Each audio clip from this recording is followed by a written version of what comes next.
Hello everyone, स्वागत है आप सभी का इस वीडियो में जिसमें हम लोग क्लास 10th के मैथमेटिक्स का प्रश्नावली 12.2 देख रहे थे। इससे पहले वाले वीडियो में हम लोगों ने प्रश्न नंबर 10 तक कर लिया था। आज प्रश्न 11 करने वाले हैं। इसमें देखिए प्रश्न 11 क्या कह रहा है कि किसी कार के दो वाइपर हैं, परस्पर कभी आच्छादित नहीं होते हैं। कार के दो वाइपर हैं। वाइपर क्या होता है समझ में आ रहा है? जो कार के ऊपर वाइपर होता है ना, ये साफ करता है, शीशा को साफ करने के लिए होता है। इस तरह से एक दूसरे पर ओवरलैप नहीं होता है, कभी भी इस तरह से साफ करता है ना वाइपर। वो बोल रहा है कभी भी एक दूसरे पर आच्छादित नहीं होता है। आच्छादित मतलब एक दूसरे से टच नहीं करता है, ये एक दूसरे पर ओवरलैप नहीं करता है। ये अपना एरिया साफ करता है, ये वाला अपना एरिया साफ करता है, इस तरह से। तो वही पूछ रहा है कि कार का वाइपर है जिसका लंबाई दे दिया है 25 सेंटीमीटर। लंबाई कितना है? 25 सेंटीमीटर लंबाई है वो वाइपर का। दो वाइपर है, दोनों एक दूसरे पर ओवरलैप कभी नहीं करते हैं। इस तरह से साफ कर रहा है। बोल रहे हो कितना एरिया साफ करता है? ये घूम रहा है इस तरह से, तो ये कितना एरिया साफ कर रहा है? इस तरह से घूमकर दोनों वाइपर कितना एरिया को कवर कर रहा है, साफ कर रहा है। इसका कोण दे दिया 115 डिग्री। वाइपर के बीच का कोण दिया 115 डिग्री के एरिया में वो साफ कर रहा है। तो कितना एरिया साफ कर रहा है वो निकालना है। इस तरह से वाइपर होता है ना।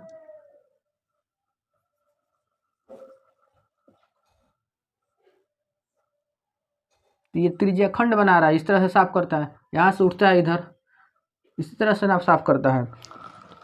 ये आता है फिर जाता है, आता है और जाता है। तो ये कितना एरिया साफ कर रहा है ये पूछ रहा है। ये कितना एरिया को कवर कर रहा है, साफ कर रहा है। और ये दे दिया है 115 डिग्री। एंगल कितना दिया है? 115 डिग्री। ये एक वाइपर का है। फिर दूसरा वाइपर इधर से साफ करता है। तो दोनों वाइपर द्वारा कितना एरिया साफ किया जाएगा पूछ रहा है। बुहार के साथ जितना क्षेत्रफल साफ हो जाता है वह ज्ञात करिए। दोनों के साथ कितना क्षेत्रफल होगा?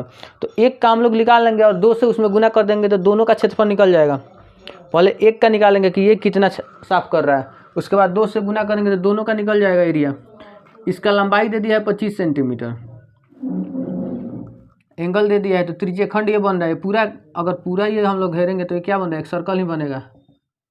अगर बढ़ाएंगे तो ये सर्कल बनेगा, लेकिन पूरा थोड़ी घूमता है। ये इतना ही एरिया में इस तरह से आता है जाता है। कार के ऊपर जो शीशा पे वाइपर होता है तो ये त्रिज्याखंड बनाता है। तो त्रिज्याखंड का क्षेत्रफल निकालेंगे, निकल जाएगा।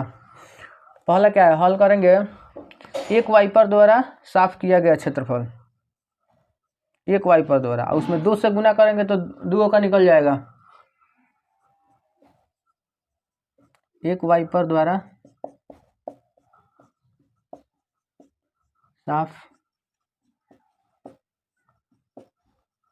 किया गया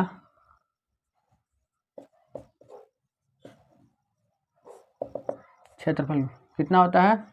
थीटा बटा 360 गुने पाई आर स्क्वायर, यही ना है फॉर्मूला। थीटा कितना दिया? 115 डिग्री बटा 360 गुने इसको 22/7 ले लेंगे, क्योंकि कुछ बोला नहीं है मान कि पाई का मान कितना लेना है, तो 22/7 ले लेंगे।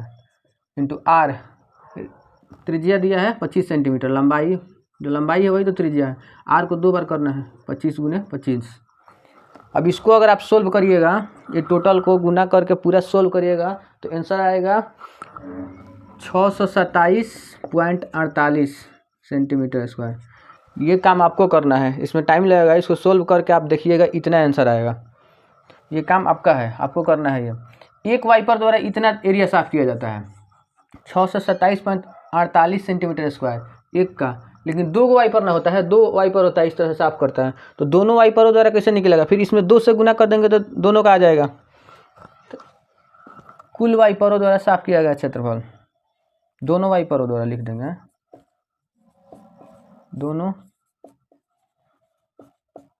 वाइपरों द्वारा साफ किया गया क्षेत्रफल, दोनों वाइपरों द्वारा साफ किया गया क्षेत्रफल। यानी एक का इतना आया तो दो का, दो से गुना कर देंगे इसी में, 627.48।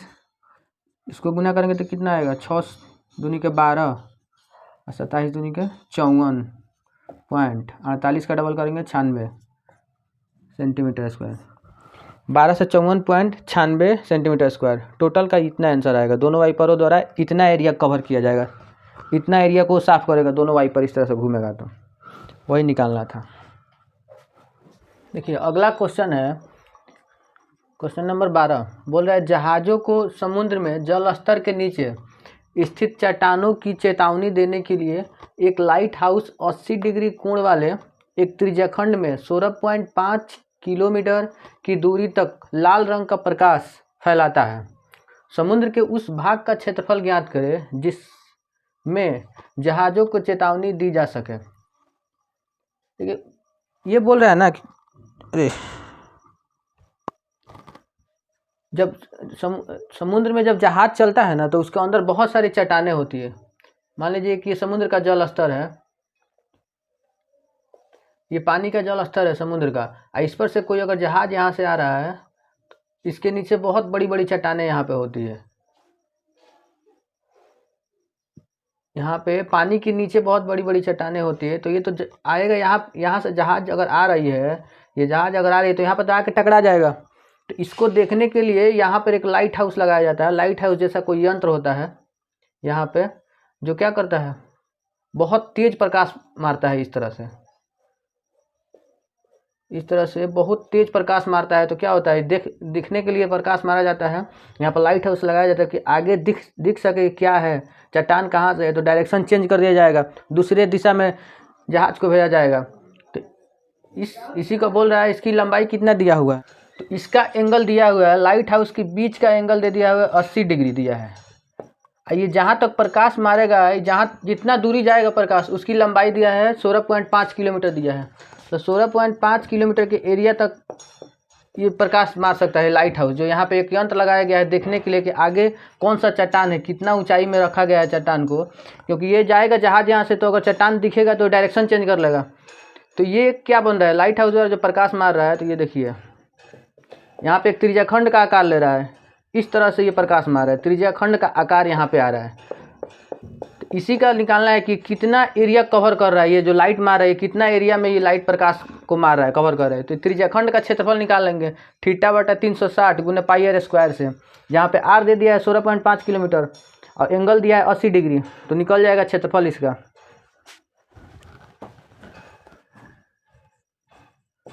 क्षेत्रफल निकालने का फॉर्मूला क्या है, त्रिज्याखंड का क्षेत्रफल θ/360 गुने πr²।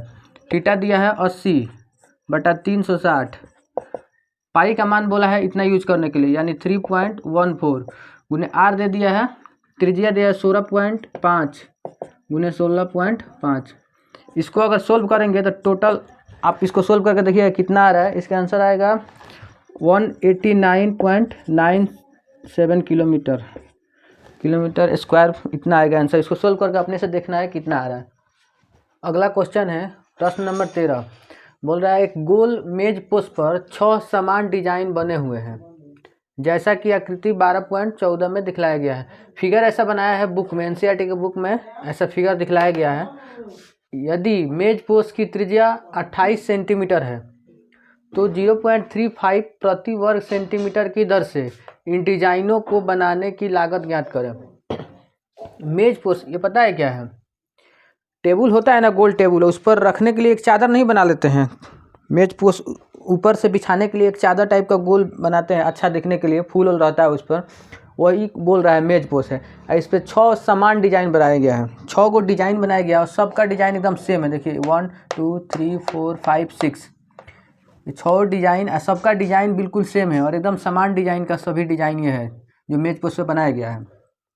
बोल रहा है जिसका त्रिज्या दिया है 28 सेंटीमीटर। अगर इसके बेस को हम लोग मिलाएंगे, ये आधार नहीं व्यास,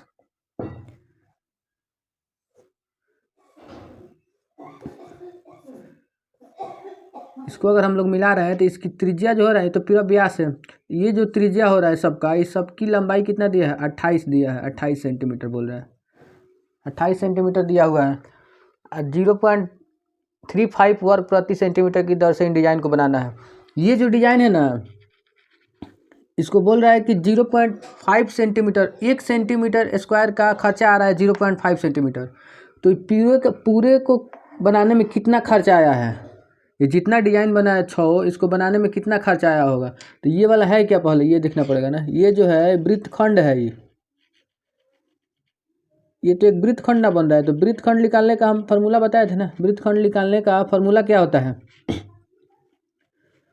वृत्तखंड निकालने का फार्मूला आता है, ये त्रिज्या खंड है, ये टोटल हमने बताया था कि त्रिज्या खंड में से अगर ये त्रिभुज का क्षेत्रफल माइनस कर देंगे तो ये वृत्त का क्षेत्रफल आ जाएगा। एक वृत्त का क्षेत्रफल आएगा, एक वृत्तखंड का क्षेत्रफल। तो एक वृत्तखंड का क्षेत्रफल आ जाएगा, उसमें 6 से गुना कर देंगे तो ये टोटल का नहीं आ जाएगा। 1 2 3 4 5 6 एक का निकालेंगे, उसमें 6 से गुना करेंगे तो सबका क्षेत्रफल आ जाएगा। मतलब कितना एरिया में ये डिजाइन बना है पूरा एरिया निकल जाएगा, उसमें इससे गुना कर देंगे। 1 वर्ग सेंटीमीटर का इतना लग रहा है तो टोटल निकालेंगे कितना आ रहा है, और टोटल निकाल कर इतना से गुना कर देंगे तो टोटल का खर्चा आ जाएगा कि कितना खर्चा लगा है बनाने में इसको। तो पहले तो हमको एक का निकालना है, इसका ये डिजाइन को बनाने में कितना लगा है, यानी वृत्तखंड का क्षेत्रफल निकालना है। तो वृत्तखंड का क्षेत्रफल निकालने के लिए फॉर्मूला हम क्या बताए थे, त्रिज्या खंड का क्षेत्रफल टोटल अब माइनस कर देंगे ये त्रिभुज का क्षेत्रफल। ये वाला अगर निकाल देंगे तो ये वाला बच जाएगा। यहाँ हम इसको बना रहे हैं, एक डिजाइन का क्षेत्रफल, यहाँ पर लिखेंगे एक डिजाइन के क्षेत्रफल।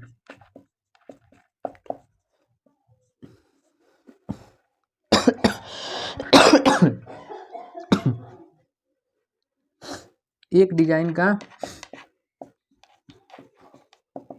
क्षेत्रफल, इसका क्षेत्रफल निकालने के लिए हम क्या फॉर्मूला बताए थे, त्रिज्या खंड का क्षेत्रफल टोटल, त्रिज्या खंड का क्षेत्रफल निकालेंगे और उसमें माइनस कर लेंगे ये त्रिभुज का क्षेत्रफल, तो ये वाला आ जाएगा त्रिभुज का क्षेत्रफल। लेकिन त्रिज्या खंड का क्षेत्रफल का फॉर्मूला क्या होता है, थीटा बटा 360। इसका फॉर्मूला क्या होगा, थीटा बटा 360 गुने पाई आर स्क्वायर माइनस त्रिभुज का क्षेत्रफल। यहाँ पर देखिए इसमें त्रिभुज का क्षेत्रफल 1/2 गुना आधार गुने ऊंचाई, लेकिन यहाँ पर आसान है निकालना। दिया कितना है 1 2 3 4 5 6। अब पूरा एंगल कितना होता है, सर्कल में सर्कल कितने डिग्री का होता है पूरा 360 डिग्री का, और 6 को समान में विभाजित किया गया है तो ये कितना आ जाएगा 60 डिग्री का आ जाएगा। एक कितना होगा 60 डिग्री। आई दोनों कितना दिया है बराबर 28 सेंटीमीटर इसकी त्रिज्या है। तो ये दोनों अगर साइड बराबर होता है तो इसके आमने सामने की भुजा भी बराबर होती है, यानी ये दोनों भी 60 डिग्री का होगा, ये दोनों 60 डिग्री का होगा। अगर किसी त्रिभुज में तीनों एंगल 60-60 डिग्री का है तो वो समबाहु त्रिभुज होता है। और समबाहु त्रिभुज का क्षेत्रफल निकालना बहुत आसान, हम लोग जानते हैं क्या होता है। समबाहु त्रिभुज का क्षेत्रफल होता है √3/4 गुने भुजा स्क्वायर। इतना माइनस हो जाएगा इसमें से, त्रिज्याखंड का क्षेत्रफल निकालेंगे और ये वाला माइनस कर दिया, माइनस त्रिभुज का क्षेत्रफल आ जाएगा ये वाला। जैसे ये आएगा उसमें 6 से गुना करेंगे तो टोटल का क्षेत्रफल आ जाएगा कि कितना एरिया में ये डिजाइन बना है। और उसके बाद 1 वर्ग सेंटीमीटर का इतना लगा है तो टोटल आएगा, उसमें इतना से गुना करेंगे तो सबका लागत निकल जाएगा। तो इसको सोल्व करिए, कितना आएगा, थीटा दिया है 60 डिग्री बटा 360 गुने 22 का मान नहीं बोल, 22 बोल पाई का मान नहीं बोला है रखने के लिए, तो इसको 22/7 अपने से लेंगे। यहाँ पे आर रेडियस कितना है 28 गुने 28 दो बार माइनस कर देंगे √3 का मान कितना दिया है इतना का यूज करेंगे। √3 का मान यहाँ पर रख देंगे, √3/1.7/4 गुने भुजा 28 गुने 28। अब इसका कैलकुलेशन कर देंगे, सोल्व करके आंसर देंगे। 0 से 0 चला जाएगा, 6 बार में ये जाएगा, 4 बार में ये चला जाएगा, फिर 3 2 इसको काट देंगे 7 से। इसको अगर आप अब फिर इसको सोल्व करिएगा, 22 गुने 2 गुने 28 बटा 3 से डिवाइड करिएगा तो टोटल आप लोगों को करना है, ये आएगा 410.66। इसको सोल्व करिएगा तो इतना आएगा, करके अपने से करना है माइनस। इसको सोल्व करिएगा, मल्टीप्लाई करिएगा सब में, इसको करने के बाद आएगा 333.2 इतना। इसको सोल्व करने पर इतना आ जाएगा और इसको सोल्व करके देखिएगा अपने से इतना आएगा। ये दोनों को माइनस करेंगे तो कितना आएगा, इतना सेंटीमीटर, 77.4 सेंटीमीटर स्क्वायर। यानी ये जो डिजाइन है 6 का क्षेत्रफल नहीं आया है, ए का क्षेत्रफल आया है। ये अभी एक डिजाइन का क्षेत्रफल आया है इसका इतना का, हमको सबका तो चाहिए। 6 से इसमें गुना कर देंगे तो सबका क्षेत्रफल आ जाएगा। सबका चाहिए। कुल क्षेत्रफल कितना आएगा 6 को डिजाइन तो 6 से गुना करेंगे 77.4। इतना ए का इतना है तो 6 को का 6 में इतना से गुना करेंगे तो टोटल का क्षेत्रफल आ जाएगा। टोटल का आप करिएगा आएगा 464.4 सेंटीमीटर स्क्वायर। हम इसको करके रख दिए हैं, टाइम वेस्ट नहीं करना है, अपने से इसको करके देखना है। गुना करेंगे तो इतना आएगा, यानी टोटल 6 डिजाइन का क्षेत्रफल कितना है, इतना एरिया में बना हुआ है डिजाइन, इतना से 464.4 सेंटीमीटर स्क्वायर टोटल है। और 1 सेंटीमीटर स्क्वायर का खर्चा आ रहा है 0.35 प्रति वर्ग सेंटीमीटर। 1 सेंटीमीटर का इतना, तो इतना सेंटीमीटर का कितना, इतना में इतना से गुना कर देंगे तो टोटल आएगा। यानी कुल लागत यानी कुल खर्चा कितना है, कुल खर्चा निकालने का 0.35 गुने ये टोटल एरिया ये ना है 464.4 बराबर, इसको आप गुना करिएगा, यह आएगा 162.54 रुपया खर्चा आएगा। कितना आएगा।